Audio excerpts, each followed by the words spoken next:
Good morning and Shabbat Shalom to you all at the Ark community. I'm Rabbi Judith Rosen-Berry and I'm coming to you from the Isle of Skye. Now, over the next few minutes, I'll be sharing some thinking with you about the bit of our Torah portion that we read for this Shabbat, Chol Hamoed Sukkot, that tells us how no one can see God's face and live.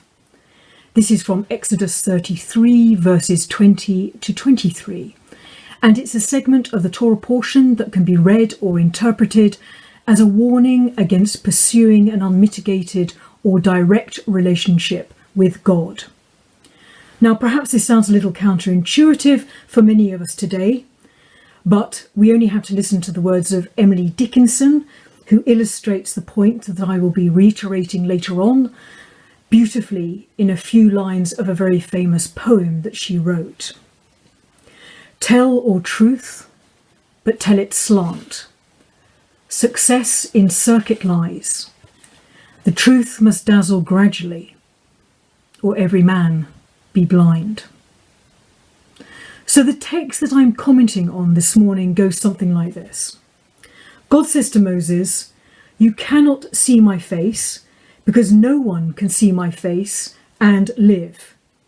But there is a place nearby where you can stand in a cleft in the rock so that you will be protected when I go past you. And when I pass you, you will see my back, but not my face, because this cannot be seen, must not be seen, should not be seen." There are two themes that I would like to take from this segment of our Torah portion. The first is that some things, in this case God, can or should only be experienced obliquely or indirectly. And the second theme is that some things, again in this case God, can only be revealed in retrospect, after the event, or perhaps on reflection, when the initial moment that unfolding events are caught up in have passed by. Now it seems then that the experience of God or the divine cannot be grasped in the now, in a timeless moment of unmediated rapture. Rather, this experience or this event can only be appreciated for what it is with hindsight. The problem, of course, with that is that today hindsight is often characterized negatively. People believe that hindsight is a distortion of memory, that it alters what actually happened. So hindsight doesn't give us a true representation of past events. But I think that our Torah portion can help us to reclaim hindsight as a pivotal phenomenon in the conscious growth of our community's understanding of the God event. The familiar instruction to remember what has passed by, what has gone past us, is telling us that active remembering or recollection helps us to understand our connection to God better, because it is free of the chaos and contingency of the moment that it occurred in. By actively recounting or retelling again and again, we create a space in which more sense can be made of the God encounter. In other words, understanding occurs, grows even, in significant part, not only the further we move from the initial experience, but also by thinking back and over again about the story.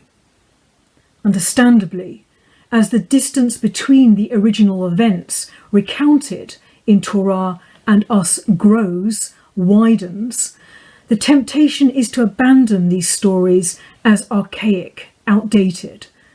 But it's also possible that the greater the temporal distance between us and the God encounter is, the more clarity we can bring to something that when inchoate was confusing and obscured by proximity when it first occurred.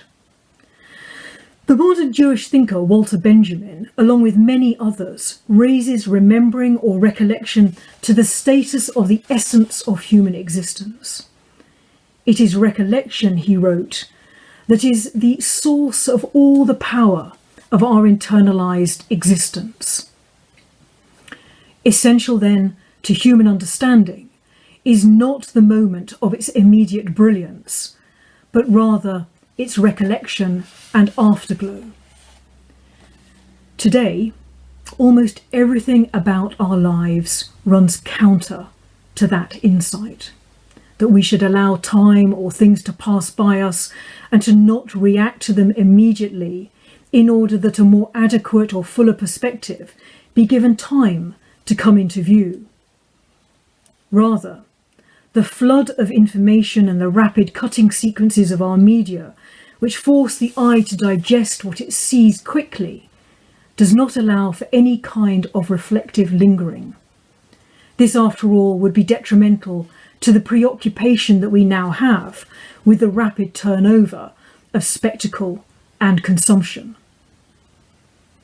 Counter to this, our Jewish life and theology is constructed not only in the reflexivity and retrospective reordering that comes with hindsight, but also in the inseparability of such reflection from fundamental questions that may have been unavailable in the immediacy of the given event. In other words, we are a community of thinkers and actors, of people who understand the benefit of critical distance, of the long perspective, of standing back so as to avoid the reduction or simplification of understanding that often accompanies our current predilection for reacting to events. Currently, we live in an age of speed, in which the passing of time has disintegrated into a quick succession of the always new, of spectacular consumption and the consumption of spectacle. A similar point, I think, might be being made when we're told in our Torah portion that God, or the presence of the divine, cannot be looked upon directly. Rather, it must be obscured, the onlooker's view veiled, so the object of its scrutiny, in this case God, is only partially visible, becoming unclear in the moment of its revelation or its happening. The message perhaps being that initial clarity brings with it a danger of presumption. Ours is a hermeneutic of hidden revelation, of meanings that unfold within the vast structure of recollection. This is why in our Torah portion, religious epiphany is both delayed and obscured by God's own devices. This movement towards intentional obscurity runs counter to how most of us understand life, of how we're encouraged to live our lives. Current consumer culture is obsessed with shiny, smooth and brilliantly lit surfaces that lack depth or contour. Nothing is hidden. Everything is revealed. Everything is immediate, reactive, impulsive and available.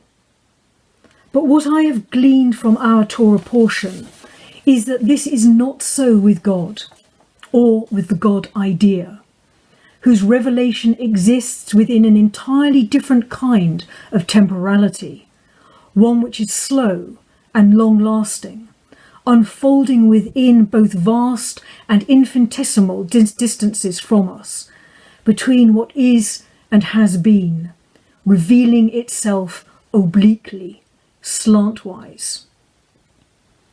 Our Torah portion seems to be saying then that God can only be seen on reflection, in passing, not in the immediacy of the moment, because the truth must dazzle gradually, or every man be blind.